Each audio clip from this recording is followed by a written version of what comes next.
Okay, so we're going to talk about finding the least common denominator for adding and subtracting fractions. And that's the only time that you need a common denominator. Remember, fractions, the top number is the numerator, the bottom number is denominator.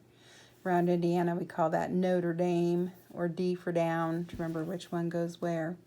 But if you want to add or subtract fractions, you have to have the bottom numbers the same. And so we're going to talk about how do you make them the same. And one of the reasons they have to be the same is because any time that you add or subtract anything in math, even if it's not fractions, if it's measurements, if you get into algebra and you start, having problems that have letters in them, you can only add or subtract what's alike. Now, with fractions, it means the denominator has to be alike. If it's in algebra, the letters have to be alike. If it's regular math that you already know how to do, if you were going to add 36 plus 2, if you stacked it up, you couldn't stack it up as 36 plus 2 like this, because ones places have to be lined up. You're going to add ones places to ones places. That's how we do. We add place values that are alike when we do with basic math, adding and subtracting. And on it goes. Clear up to rocket science, that is the foundational rule, is that we add or subtract what's alike. What's alike stays alike in the answer. Alike never matters for multiplication or division, which means even in fractions, if you have a multiplication or division problem, you do not need to have common denominators. And we've seen this, if you have 15 times 3, if you stack that up, you're going to take the 3 times the 5, but you're also going to take 3 times the 1 and get like that. So for multiplication, you can multiply anything. But for addition and subtraction, you have to have things alike to be able to add or subtract. And, up here where I said alike stays alike in the answer, well, up here when we did, this one was the wrong one, but this is the right one. When we got our answer of 8, we didn't put it over here in the tens place. We added ones places, and it stayed a ones place in our answer. And we had a tens place, and it stayed a tens place in the answer. And so that's what that means. What's alike stays alike in the answer. And you'll see some more of that displayed here in a moment. So here, this problem right here, we need this to have like denominators or common denominators, because the 3 steps for adding or subtracting fractions is you have to have a common denominator first. Then you just add or subtract the top numbers. And then you simplify your answer in the end if you can. And so I'm going to show you a couple of ways to find the common denominator. So one way a lot of people like to use is just to multiply the 2 denominators. Now, I don't use that method because it doesn't always give us small numbers, and it usually leaves us with needing to simplify the fraction in the end. But for this problem, we could say 9 times 6 and say, okay, 9 times 6 is 54. So we could say 54 is a denominator we could use here. But let's see if that's really the least. L means the least or smallest common denominator. Now the problem would work with 54, but I prefer small numbers if I can. So one of the other ways is we can look at the factors. Factors are things that are multiplied. So if I look at the number 9, I know what makes it is 3 times 3.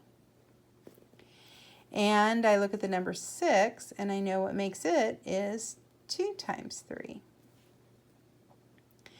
And so actually I kind of wrote that the wrong way. Let's back this up. Let's write it side like this. 9 equals 3 times 3. Okay, that's a better way to do it. And then 6 equals, and I'm going to do 2 times 3, and I'm going to be careful when I line it up, I want to make some columns where, like here, this is the 3 column, so underneath it I can only put a 3. Same thing here. So now that I have a 2, 6 is 2 times 3, I can put a 3 here to match that one, but I'd have to put the 2 over here.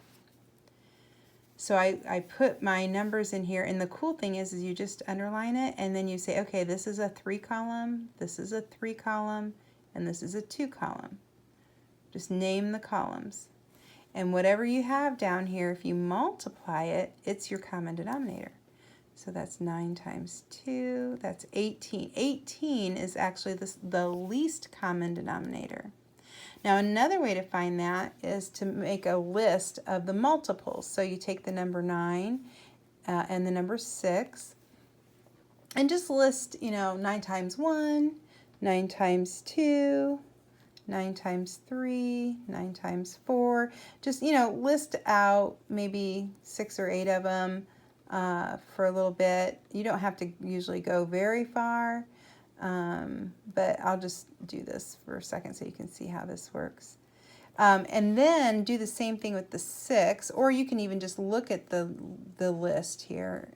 I always do the big number first. 9 times 1 is 9, 9 times 2 is 18, 9 times 3 is 27, and so forth. I do the big number first, and then I take the small number and I go, okay, does this number fit into any of these numbers in my list? And sure enough, 6 goes into 18. But you may not have seen that. Maybe you don't know your multiplication tables real well. So you can just do it 6 times 1, and then is 6, and then 6 times 2 is 12, and 6 times 3 is 18, 6 times 4 is 24, and then 30, and so forth. But what we're looking for is the first time that we have the same number. And right there it is. So our least common denominator is 18, just like we found over here. So now what? Now we need to make these have 18 on the bottom. And that means that we have to change over the fractions to match that idea. So how I think about it is I have to go, okay, in this case, how did 9 become 18? What happened to it? And how did 6 become 18? What happened to it? And whatever happened to it, you have to do the same thing to the top. So 9 had to be multiplied by 2 to make it become 18. So that tells me that's what I'm going to do with the top number. So both levels have to have the same thing happen to them, both multiplied by 2. Then over here, how did 6 become 18? Well, 6 times 3 is how 6 becomes 18. So that tells me what I'm going to do up here. So both of them have to have the same thing happen. So this is 9. So now the new problem we have to work on is 4/18 plus 9/18. And we said once we get common denominators, then we add or subtract just the top digits. We're not going to mess with the bottom. It's going to stay the same because what's alike stays alike in the answer. So our answer is going to be a like denominator of 18. And we are only going to add the top digits. 4 plus 9 is 13. And so 13 over 18 is our answer to this one. Let's do another one. We need a common denominator for 8 and 10, and I'm going to show it all 3 ways again so you can kind of learn those. And sometimes if the numbers are small, I might use one method, and if they're bigger, I might use it. Especially this method here I like if the numbers are big. But right now we have denominators of 8 and 10, so I'm going to write those here, 8 and 10. And I know 8 is, if I break it down as far as possible, 8 is made up of 2 times 2 times 2. Now we know 8 could be made up of 2 times 4, but 4 is a number that can be broken down further. And so that's kind of what I was doing, is I would say an 8 is 2 times 4, and I can't break this number down, but I can break this one down into 2 times 2. So that's how I came up with that list of 3 2's. And then if I do the same thing with 10, if I break it down, 10 is made up of 2 times 5, Well, can't break this number down any further, and I can't break this number down any further. So now I need to, remember I was making columns here. I have a column where I can put my 2. I'll put that here. I don't have a column to put my 5, so I'll put that over here. And so we made all the possible columns. So now we have a 2 column. We're going to name the columns. So we have another 2 column, we have another 2 column, and we have a 5 column. So if we multiply this out, it will give us the answer, and it's 40. So 40 is the smallest number that 8 and 10 have in common with each other. Now, we could have done the multiply method where you just said 8 times 10, which would give us 80. So that's a number that could work, but it wouldn't be the smallest one, okay? Or we could do the list the multiples. So again, do the big one first. So 10 times 1, 10 times 2, 3, 4, 5, 6, and so forth. And you can do however long you want the list to be. Then do the same thing with the number 8. 8 times 1 is 8. 8 times 2 is 16. 8 times 3 is 24. 8 times 4 is 32. 8 times 5 is 40. And boom, now we have a number that's in both columns. And so that's our smallest common denominator. So all 3 of those methods are valid to do that. It doesn't really matter which one you use, but now we know we want this denominator to be 40. And again, we have to ask, how did 8 become 40 and how did 10 become 40? And so 8 became 40 when you multiply by 5, like that. So 1 times 5 is 5. And then 10 became 40 because you multiply by 4. So do the same thing on top and bottom. So now what we have is common denominators. That's what we need for step 1. And now we're going to add or subtract the tops. In this case, it's subtract. 5 minus 4 is 1. And the denominator stays the same. Moving on down to the next problem. We have mixed numbers going on here. A mixed number is a whole number and a fraction together. And we need to have common denominators here. We have 5 and 9, so we're going to be rewriting this problem with new fractions over here. And so we need the denominator 5 and 9, figure out what they have in common. Well, if I look at the number 5, I can't really break it down. So 5 is just 5. It's not 2 times anything or 3 times anything. 9 is made up of 3 times 3, which I don't have any 3 column yet, so I'll have to make a column here and a column here. So in this case, naming your columns that you have, we find that it's 5 times 3 times 3, which is 45. Now if we'd done the multiply method, 9 times 5 is 45. That one took us right to the smallest one. Or if we do the listing the multiples of 9 are 9, 18, 27, 36, 45, and then the multiples of 5 are 5, 10, 15, 20, 25, 30, 35, 40, 45, and suddenly there's the number that they had in common. So we now know that 45 is the number we need to have in the denominator. And again, we have to ask, how did 5 become 45? And then how did 9 become 45? We want to do that the same way we did above. So it was 5 times 9 gives me 45, so I'll do the same thing on the top and the bottom. So this becomes 18. And then this is times 5, so that's times 5, which is 10.